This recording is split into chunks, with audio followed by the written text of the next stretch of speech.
next presentation is from John Weedle. It is on job search skills and techniques. I think it's something that everyone here is involved in and has a lot of insight in, but we should have a good presentation here. So please welcome John. Quick introduction, I'm John Weedle. I've been part of Weedle Placement for probably 14 years or so in the Minnesota work comp industry, and certainly worked with a lot of you guys and see a lot of familiar faces. So good to be part of this conversation because I think technology and apps and social media has really become a really big part of what we do in terms of the return to work services that we provide. So I was excited to be able to be a part of the conversation. I mean, I think between the 300 or so QRCs that are part of our industry, we probably use 1,000 different tools, some electronic, some technological, some good, some not so good. So it's always great to try to learn a bit about some of the cutting edge tools that are available and some of the new tools. I certainly learned a few new tips and tricks as I was putting together some content for the conversation here as well. So I'm glad to be able to share that with you. In general, I think social media is a bit misunderstood and certainly underused by a lot of the older generations, the baby boomers and above, and myself. And we all kind of think it's the millennials and the Gen Xers, those young bucks that use this type of stuff. And the reality is that those are a lot of the age groups of people in staffing and recruiting. So you always got to remember, and I think my predecessor here was speaking a little bit before today, is you got to think of the tools that the people that you're communicating with are utilizing. You need to be visible, and you need to be able to communicate the way that they communicate. If the recruiters are using social media and you're not, you're going to be unemployed for a while. So what I'm going to talk a lot about today is a bit about apps and social media and a number of different things. I'm going to be talking to you guys a bit in two audiences.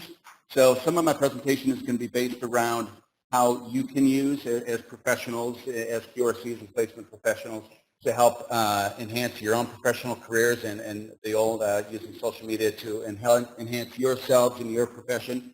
But then also how you can help your claimants return to work and learning some tips and tricks to be able to pass on to them. So the slides will come and go between those two different topics.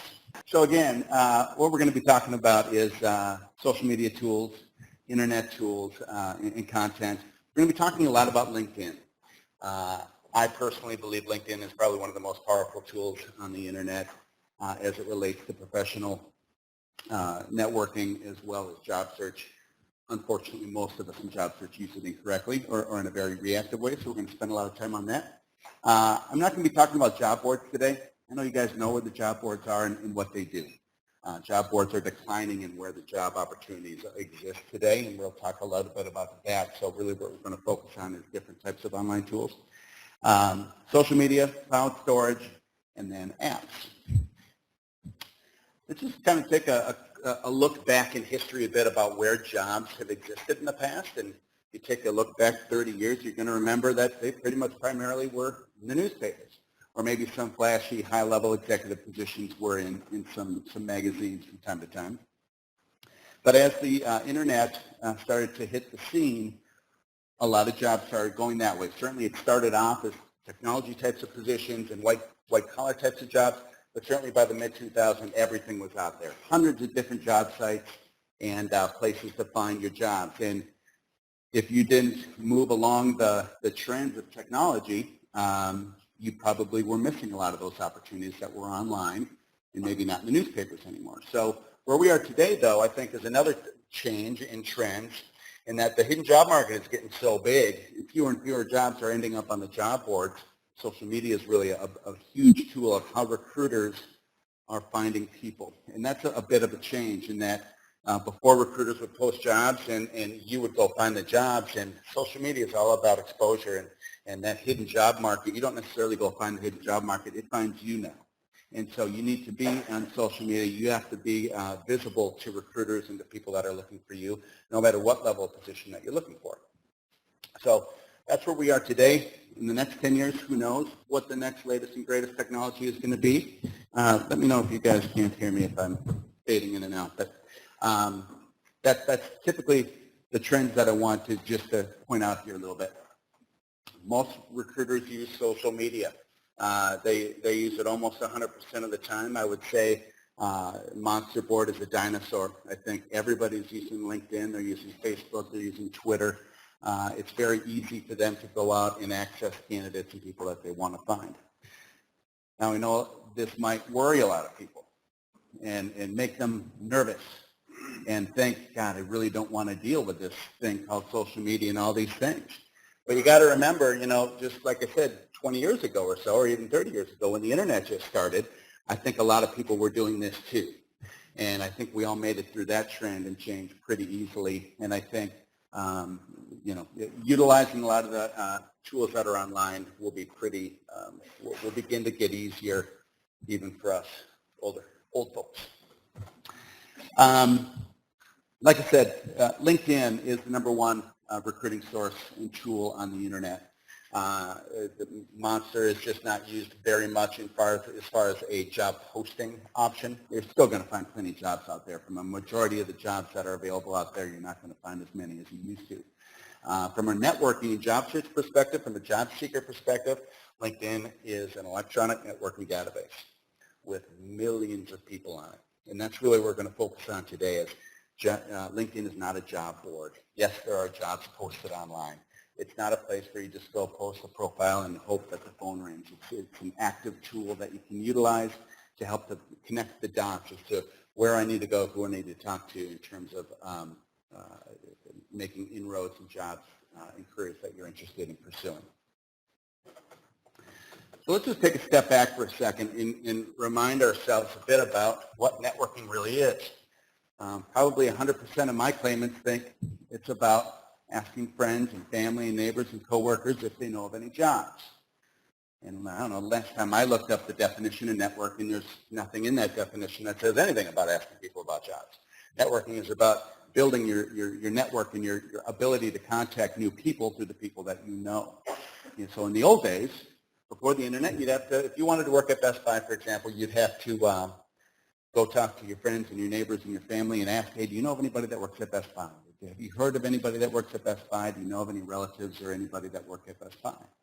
Well, now you can just simply type it up into LinkedIn, and it very quickly gives you a roadmap as to who you know that has contacts at Best Buy. So it's pretty small. I know it may be hard for you guys to see there as well, but when I type in when I type in Best Buy, I have a lot of contacts there. But because my network is relatively big, I can go exactly to the department that I'm interested in. I can see, well, Laura Bishop happens to work in the department I'm interested in, but I don't know Laura. She's a Tier 2 connection there.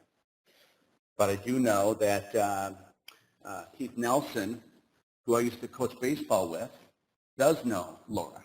Well, I would never have thought in a million years to go talk to Keith about my job search and about if he knows anybody at Best Buy. I forgot that he even worked at Best Buy.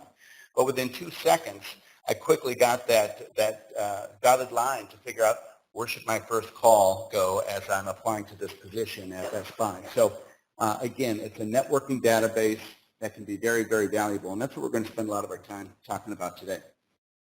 So LinkedIn works very similarly to how normal networking works. It talks about 3 different tiers and 3 different levels of connections that you have. First degree or connection is certainly people that you've invited into your network or that have invited you into their network. And the second tier is just basically friends of friends. And that's where the gold is. It's not that hard to get from a contact that you know and hope that they can introduce you successfully to somebody that they know. And that's really where you're going to see an awful lot of the gold in the hills, if you will, with working with this tool. LinkedIn does give you access to third tier because, let's face it, if you're applying to a company and you don't know anyone there, but you can see somebody at least that is a third tier connection, they're not necessarily going to let you to reach out and connect with them, but it at least give you the roadmap as to how you can get in touch with them. It's valuable information. It's a bit longer of a connection process, but at least it's still available to you. So that's kind of the thought process I want you to think about when you're thinking about LinkedIn. It's not a place to go look for jobs. I mean, you can, of course, but it's really this database. Everybody that I interview with typically say, boy, if I just had somebody that I knew there, if I could just talk to somebody, I could really feel more comfortable applying or selling myself that way. Well, that's what this is all about, is getting people to communicate with. You got to remember, line managers or hiring managers, it's no walk in the park for them to do this thing called hiring. That it is a hard thing for them, especially in this market. It's a pretty tight labor market out there right now. They don't have time for it. A lot of companies don't have HR departments and recruiters to do it for them. So the more times that we can get our networking really rolling for us and successfully have a conversation with a hiring manager that might need some candidates down the road is certainly is going to be a pretty good conversation to have. So that's what LinkedIn is about, accessing the hidden job market. There are such a few, 20% or less, as a lot of you know, jobs are posted on job boards anymore. You have to access that hidden job market, and LinkedIn is a great tool to be able to do that. Who has a LinkedIn profile right now, just out of curiosity? Okay, maybe half or so. Basically, there's a number of different aspects to a LinkedIn profile. It's way more robust than a resume. It really allows you to market yourself and to brand yourself and to communicate and have other people communicate on your behalf. So there's a lot of things that go to building a really good, solid profile on LinkedIn. The top 4 things, I think, certainly is that first impression concept. It's the picture. It's not, this isn't Facebook, so it's not a picture of your dog or on vacation with your family or with, friends or whatever. This is a picture in the lobby of your interview that you're having next. It should be a headshot, professional look of who you are. It's that first impression image of who you want to show online. Your headline, again, it's a perfect opportunity to brand yourself. It gives you the opportunity to put a job title. A lot of job seekers don't have a job title, so they have to put something else. I, for example, John Wadle, I don't say owner or president. It doesn't tell anybody anything. I basically say proactively helping disability and workers' compensation claimants return to work for over 20 years. That's who I am. That's what I do. That's what I offer. That's what my headline is. So that's what we really want our claimants and for all you folks to be thinking about, is differentiating yourself and really selling yourself in that opportunity in LinkedIn. Keywords are key. That's how recruiters find you on LinkedIn. So whether it's in your experience section, and we'll talk about the different sections and areas, there's recommendations, there's different opportunities for recruiters to find you. So be very thorough as you're filling this out. Make yourself as visible as possible. Visibility itself, some people will do a lot of work on LinkedIn and then not make themselves visible.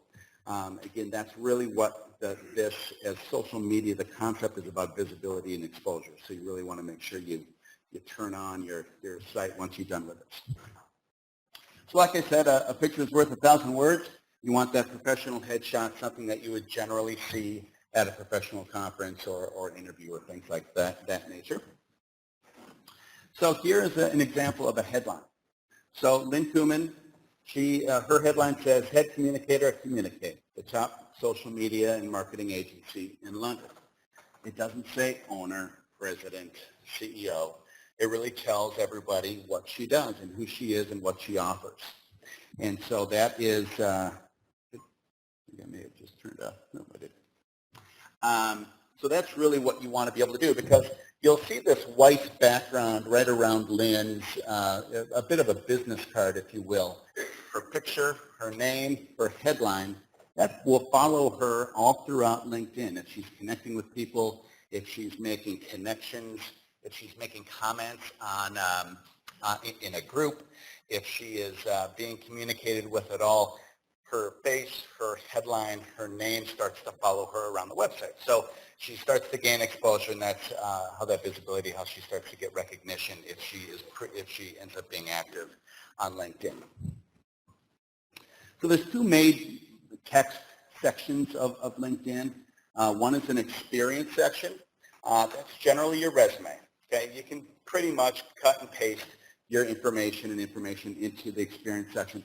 The summary section is the area where most people miss the opportunity to really sell and brand themselves. because this is the part where really you want to differentiate yourself, brand yourself, really advertise what you can do for those who you're networking with. If you're using this for business, you really communicate your differentiators in that. If you're using it for job search, you talk about what, in the experience section, it talks about what you've done. In the summary experience, it talks about the results of what you've accomplished and what you can also offer to a future employer. So that's kind of the difference that you really want to make sure you do, and that you differentiate. So, a lot of you might be saying, John, a lot of us in work comp don't have a lot of flashy, sellable claimants that we're working with. It's a lot of plumbers and truck drivers and maintenance folks, and may not have a great advertising or branding image to go about. And so I really think no matter what you do, at what level, if people do it well, I think there's something to sell about that, and really a special opportunity to be able to say, I'm the best darn truck driver because I do this. I'm the best darn receptionist because I do this, or doctor or lawyer, whatever it is. There's good ones and there's bad ones, and there's things that make people really stand out. So I found a really good summary of a mechanic, and he did a great job. And he says, hey, I see myself as an ASE master mechanic at General Motors. And he talks about producing an average flat rate hours a week, maintaining excellent customer service satisfaction with virtually zero comebacks, upsell 20 hours a week, trained and certified in GM Cadillac specific courses, and achieved ASC technician courses. I mean, that's the guy I want to bring my car to. I know some of the characters I've brought my car to, and I would like to know if they've done all this. And a lot of people probably have done it, but would never think of really going into detail and selling themselves in this fashion. But this gentleman did a great job doing it, and I think, like I say, I think a lot of our entry-level, blue-collar folks that we work with absolutely can do it. It just takes some coaching, and it takes a good place to put it, like LinkedIn. Recommendations. I know whenever I go out to dinner, go on vacation, looking for hotels, I use the internet a lot for trying to figure out what are other people saying about this place. I've never been there. I've never seen this place, talked to this person, so I'm going to rely on what other people have said about them. Well, LinkedIn, your LinkedIn profile offers you the exact same opportunity. Again, whether you're in business, whether you're looking for jobs, if you have other people talking confidently and professionally about you on your behalf, you're going to be more attracted to that person. You're going to be more interested in them, and maybe want to spend more time with that person, ask them into your network, or give them a call for a business opportunity or for an interview. So recommendations is a really powerful aspect of this. Again, it doesn't just happen. You need to train your claimants. You need to ask for these recommendations just like you would in real life. But to be able to get them in lights on a tool like this is can be definitely very powerful, especially, again, when we're dealing with more of an entry-level claimant, blue-collar claimant. You have somebody that's really talked about very highly. They may go from an entry-level claimant to a popular entry-level claimant that maybe you should really want to talk to. Okay? Skills and endorsements, similar way, like I said before, this is how you are found by recruiters. So again, on a resume, it allows you to do some bullet points on what you've done, but if you really want to go into detail, you can talk about hundreds of different aspects of what you've done over your career, and certainly in your most recent job. In job placement, yeah, we do interviewing and job seeking skills and a lot of other things, but as a business owner, I've certainly done a lot of other aspects to my job as well. So I have all these things out here, and it makes me more visible to whoever wants to find me for whatever reason on LinkedIn. But it also then allows my network to be able to hopefully agree with me and say, yeah, John is good at writing resumes or training job seeking skills or whatever I have for skills. So again, in addition to the previous page of recommendations, I have opportunities for my network to endorse me, and which again makes my visibility and my profile stronger. Exponential growth is pretty incredible when you take a look at it. A lot of people see it in terms of financial stats and figures, but when you're talking about networking, it's pretty impressive to see how quickly you can gain access to a big group of people. I try to find an example smaller than 400 people because I know not everyone has 400 people in their network, but the examples are still the same. If you have 400 people in your network on LinkedIn, you have 162,000 people within a friend of a friend, within a tap on the shoulder to be able to network with and communicate with. So every time you're applying to a position and you want to say, who do I know there at XYZ company, you start to use, as you're building and growing your database on LinkedIn, you start to use it all the time to see. And as that number grows, you're going to see more and more hits, if you will, of, who it is that is going to give you that connection to the company. Because as we all know, applicant tracking systems track out more people than they actually track in, and we'll talk more about that with keywords. But having that connection internally is a really, really important thing. So how do you build your network? How do you get it? How do you get it up to 50? How do you get it to 100 or 200 or 300? If you guys have done it, even if you have a profile now or not, I would probably encourage you to go back if you haven't done this and dump in your email address book into LinkedIn and let LinkedIn tell you how many people on LinkedIn have that same email. Basically, how many of the people in your network are on LinkedIn. And you may say, I've got 72 email addresses and 47 of them are on LinkedIn. So you can say, yeah, I want to invite them in because it's really going to help me expand my network and really expand that secondary network that I was talking about. A lot of people are a bit too choosy and picky about who they want to add into their network. They might think, my aunt's a teacher, or this guy's retired, or this person isn't in my industry. And, it doesn't matter what your first tier people do. It doesn't matter if they're retired. It doesn't matter if it's Aunt Betty, because, Aunt Betty might play bridge with her, granddaughter that is the hiring manager at the company that you work for. You don't know that until you start to see the connecting of the dots very quickly on LinkedIn as you start to build your network. And again, this is a networking database. This is not a job board. So I always want to re-emphasize that you need to build your network to really have it be powerful for you. So there's a lot of ways to start to build your network. This is a great way from day one if you're starting a very new profile, but even if you have a profile and haven't done this yet, really focus on building your network and see who very easily in your email box might already be options to connect with. Once you start to build your network, you can start to utilize it to get new connections. And I do this a fair amount, whether I'm being asked to be the intermediary or I'm asking somebody else to introduce me to somebody. If I'm applying to XYZ company, I can see maybe that there's one person that I'm interested in meeting or introducing myself to at XYZ, but they're a tier 3 or worse in LinkedIn, and I can't touch them because they're a little bit too far away. But I know somebody in the middle. I know Mark Schroed. He's a first-tier contact, and he knows this person. So I'm going to send Mark a quick email via LinkedIn. I'm going to ask him, would you mind introducing me? Now, there's a number of different ways that you can make this connection. You don't need to use LinkedIn. You certainly can just use the telephone, send him an email. But bottom line, we're making that introduction or communicating to Mark and saying, hey, Mark, as you may or may not know, I'm in a job search. It looks like you know Mr. Abrams over at ABC Company. My background fits their company and his department really, really well, and I was hoping that you could introduce me. Not that difficult of a comment or of a message to send. It gives Mark a really good idea of why he should introduce you. It gives Mr. Abrams an idea of who you are and your background, and hopefully he knows Mark well enough to be able to take his recommendation and connect with you, and all of a sudden you have a nice opportunity to introduce yourself into a company where you've just applied.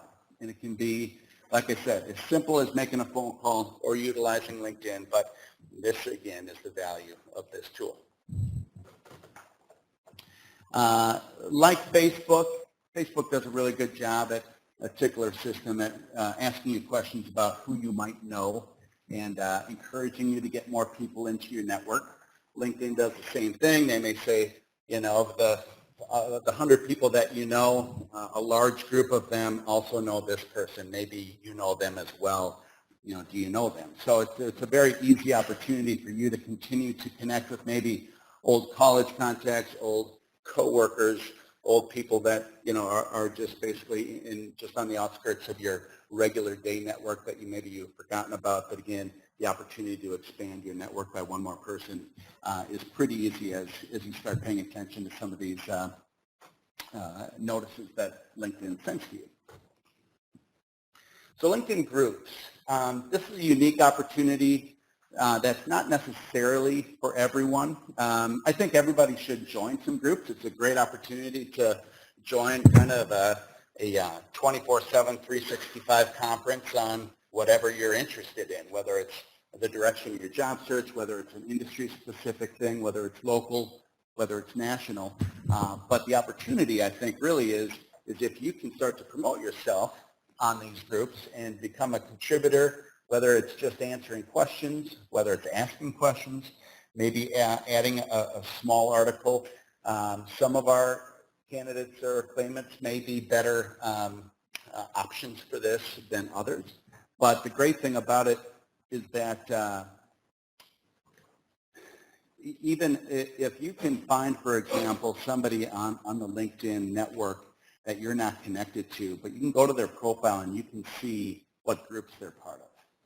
If you go and join one of those groups, you can now be connected to them. You can communicate with them. So joining groups, utilizing groups to network can be a really powerful aspect of, again, gaining access to the people that you want to when you are when you're in job search or whether you're in business or whatever you're doing with it.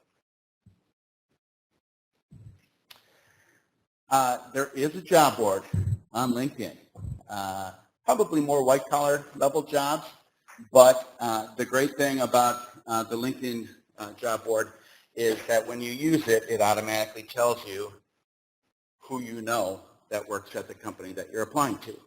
So if I'm applying to Start Collaborative, it automatically tells me, oh, you know 3 people over there, and they know 3 people that work at this company. So it's a great tool that just pops up and tells me that. But again, this is exactly what everyone should be doing when they are searching through networking, through using other, Monster or Indeed, finding opportunities, finding jobs that they're looking for. This is exactly what you do.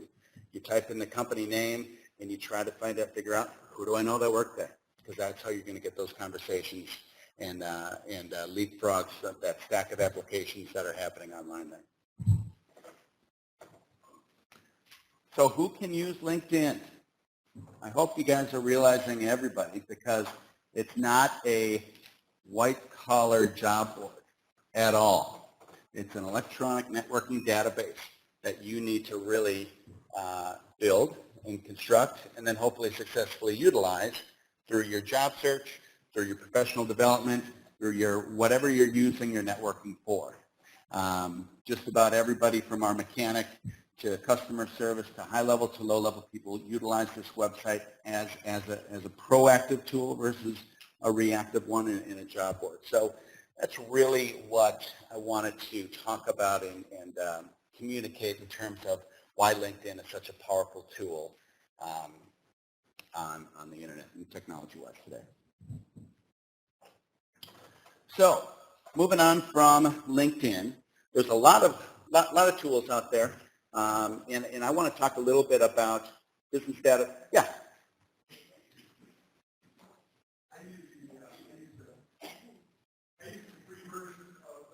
Yeah.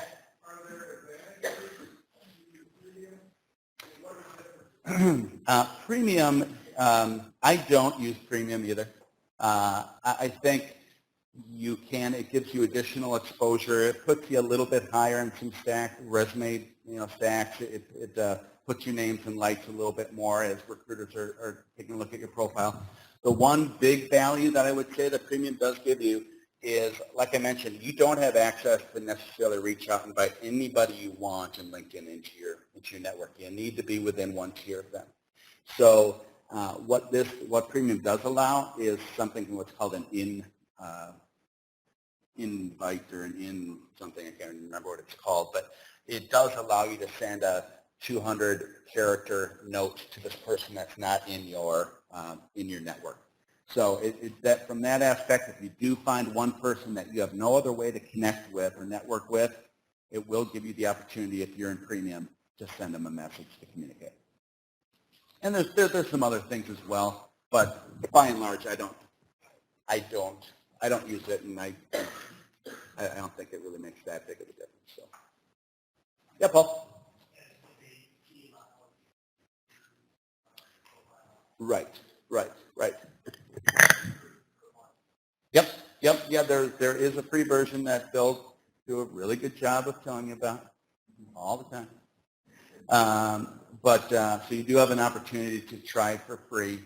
And like Paul said, you can also see who's been viewing your profile. So if you're curious if any recruiters are looking at your profile, or you just applied to a couple of positions and you're curious if anybody's looking at your profile, it'll help you see a few more people out there too. Any other questions on LinkedIn? I'll take more at the end as well. Good. Okay. So online tools.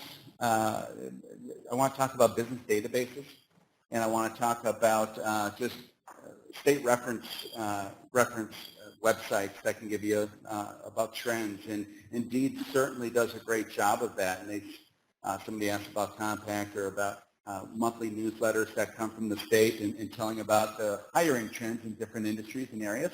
I think those are super valuable resources. So I actually went to the website a few months ago, and first I'll back up and I'll say I made up a claimant. Okay, so Bill, he's in manufacturing. He lost a couple fingers in an accident. He's got a 40-pound lifting restriction. He's got some good transferable skills and lives in the Twin Cities. So he's a pretty placeable guy. I mean, he's certainly not the most placeable in the world, but he's far from being the hardest person that we've ever worked with. But I think there's a lot of options to where we could start with him. And so I think it's important to probably put some strategy and thought process behind, well, what would be the smartest area to start to go after for this guy if he is really versatile? So we start to go out maybe to the Deep website, and I learned in an article that for the first time ever, employment and jobs, drinking and food establishments rose for over 200,000 people for the first time. And first thing I thought of is tap rooms and distilleries and food trucks and all this new stuff that's popping up in that industry. And I thought, well, I don't think we've ever looked for jobs in that area before. So let's take a peek and see what we can find. So we would utilize a business database that quickly can show us all the companies that fall into that sector, and say, show me all companies in beer manufacturing. So I put in beer manufacturing, and like I said before, I can't really read my screen there, but it gives a lot of home breweries, retail, and then it gave me manufacturers like breweries. So I clicked on that. I said 10 miles in the Twin Cities and small and medium-sized breweries, and all of a sudden I get this awesome list of all the. Yeah, exactly. Well, it's a very tasty list. I gotta tell you, there's a lot of good-looking breweries up there, and I was excited to pick up the phone and call them.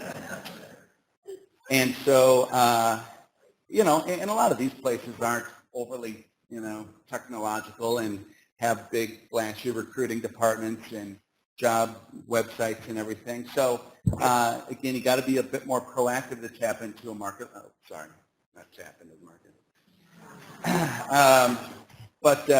You can, so we started making phone calls, and lo and behold, somebody just said, yeah, we got a warehouse position that was just posted a couple of days ago, and I loved the description, so I put it up there. It's pretty cool.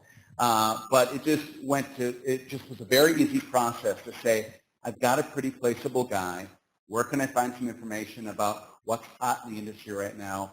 Went to run a list of companies that fall into those areas, made some calls, and found a good job for them. So just wanted to go over kind of that approach using those types of tools that are available to you on the internet.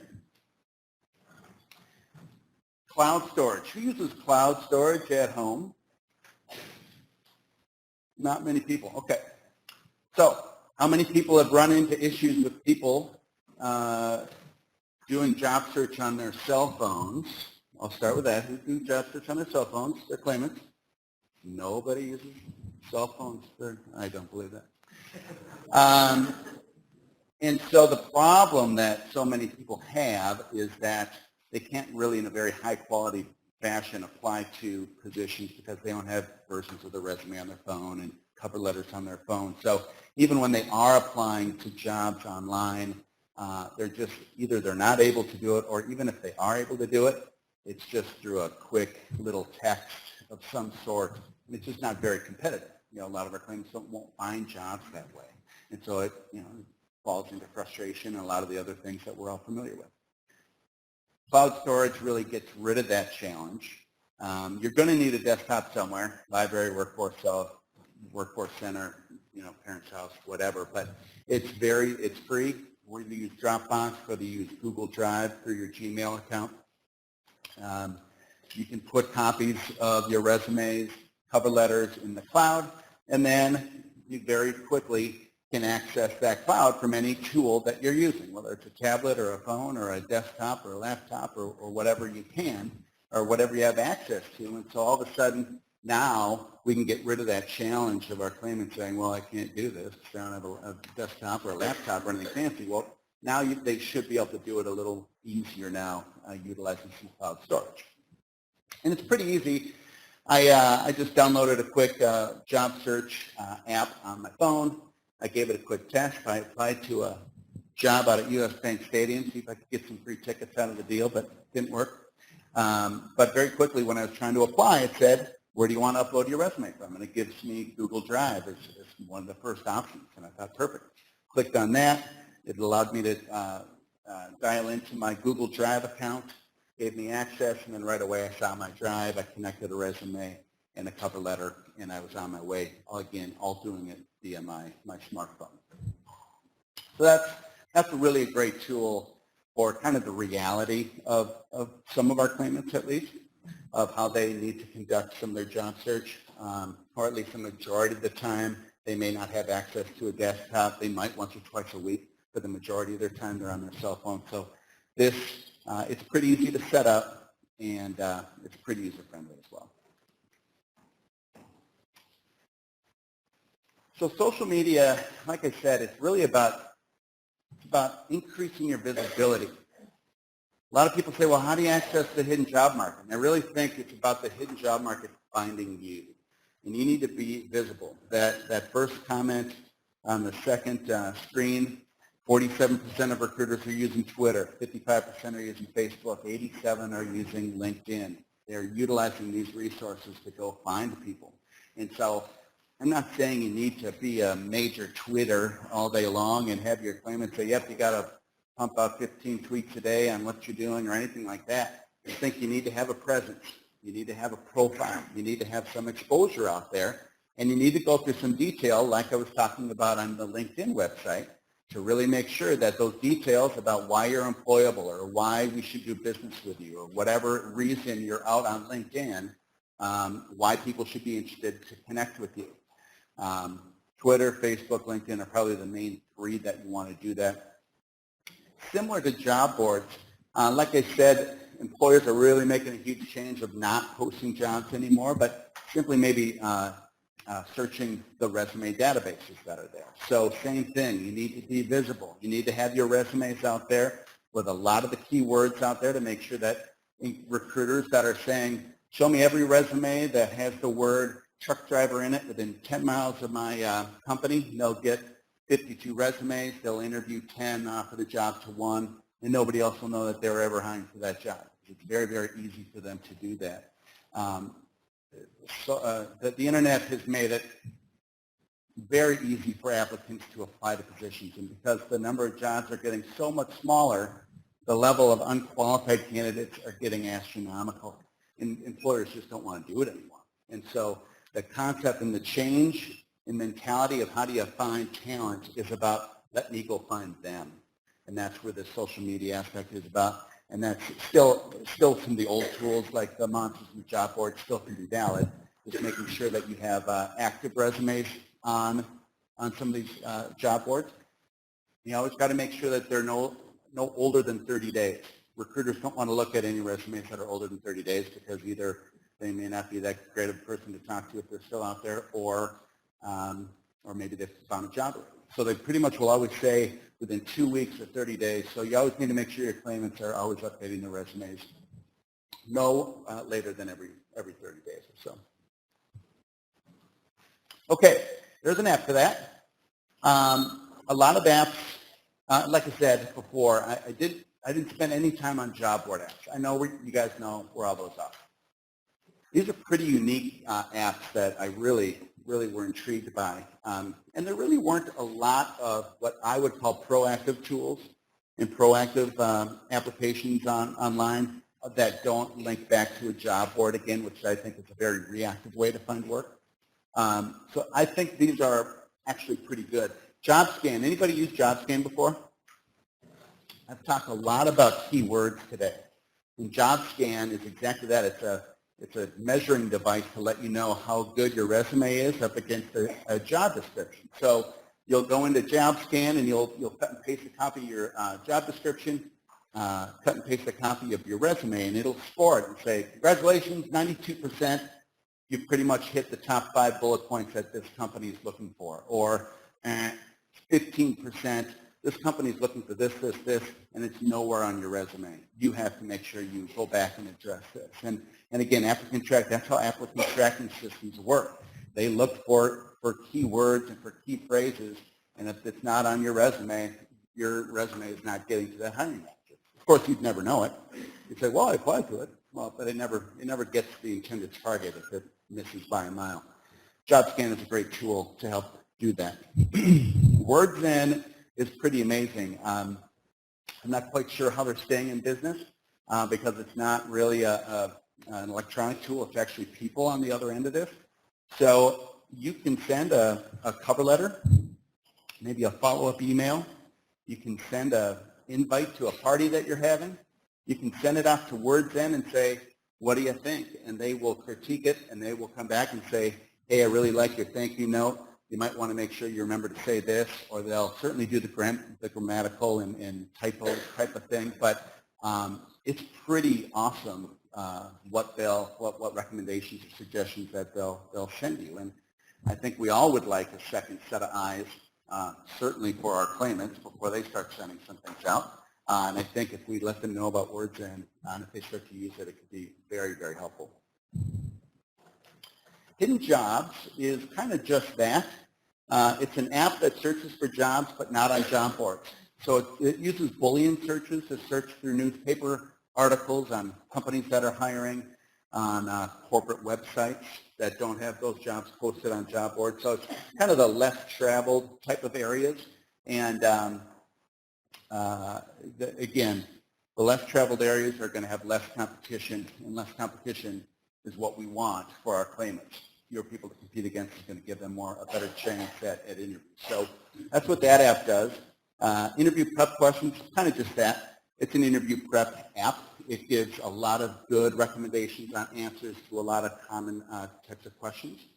Pocket Resume is also a bit like the cloud storage I was talking about. It gives you another area, electronic area to store resumes and cover letters and connect them to job applications that you're applying to jobs for. Switch is kind of an interesting one. I think technology, I think you all would maybe agree, technology is really kind of making our life much more laid back, much more casual, much more relaxed. And if you can think of job search as a relaxed, casual activity, this is the app you want to use, because similar to a dating site, you can swipe to the jobs you like and left swipe to jobs that you don't. And the recruiters on the other end can also right swipe, left swipe, and if there's a connection there, they may choose to reach out. You're not applying to the job. You're just simply saying you're intrigued by it, you're interested in it. It's just kind of a casual yes, yes, yes, no, yes, yes, yes. And then you may be contacted by somebody. So I thought that was pretty interesting one as well. Give me 1 second. So over the last 45 minutes or so, I've talked about a lot of tools. I really, really put a lot of leverage into LinkedIn. I think it's the only way to go, but there's a lot of other tools that you guys can utilize out there. Hopefully you've heard of some good ones that you haven't utilized yet, and that's about all I have. Questions? Yes, we had a question from the WebEx viewers, and they want to know what % of time do you spend using LinkedIn compared to cold calling and online internet search? And also, what do you propose for IVE? IVE? That's all it said. Anybody know what IVE is? I think there's a lot of information about where you choose to spend your time. I think is a personal matter. I mean, I think there's going to be a lot of opportunities for you to do. Certainly, cold calling is a big one. You're really going to utilize that as a main starting point. Your networking is going to be a huge supporting part of that. You're always going to be networking. You're always adding people into your network, whether you're having a breakfast or a lunch or going to a job search meeting or just meeting new people. You're always inviting and always using LinkedIn. So how much time do I spend on it? I guess I'm not sure. My cold calling is much more measurable in that way. So I think just as long as you're doing everything, I think is the important aspect. But I'm going to guess that LinkedIn and the networking aspect of most people's job search is really underutilized. So I would just say decrease that aspect of it. I just thought about the concerns of security and confidentiality. When resumes go out, most times there's an address and a phone number, mobile number. Now, when you're sending these out to places that you've not heard of or used before, are there concerns about mailing addresses? You mean you're talking about LinkedIn? No, just any one of these other, like Switch and things like that, No. giving a little bit more information than maybe what somebody that you don't know needs. Yep. I think you just want to make sure that you're easily communicated with. If you're comfortable giving a phone number, do it. If it's an email address, do it. If it's your address, I would probably leave your address out only because I really think a recruiter is going to want to do something a lot faster and do, either an email or a phone number. So in terms of, privacy and all those things, millions of people use social media. I really think, though, that it is, it's some common sense type of stuff. I wouldn't have your phone number out on your LinkedIn site or your birthday out on Facebook or, things like that, because that's those little bits and pieces of data that people can find against you. They put it all together. Now they've got something. So, the LinkedIn works in a kind of an anonymous way. They can communicate with you, but they don't know what your email address is. They don't know what your phone number is. They communicate through the site. Same thing with Twitter and some of the other things. So I think if you're smart about it, you should be able to feel confident with it.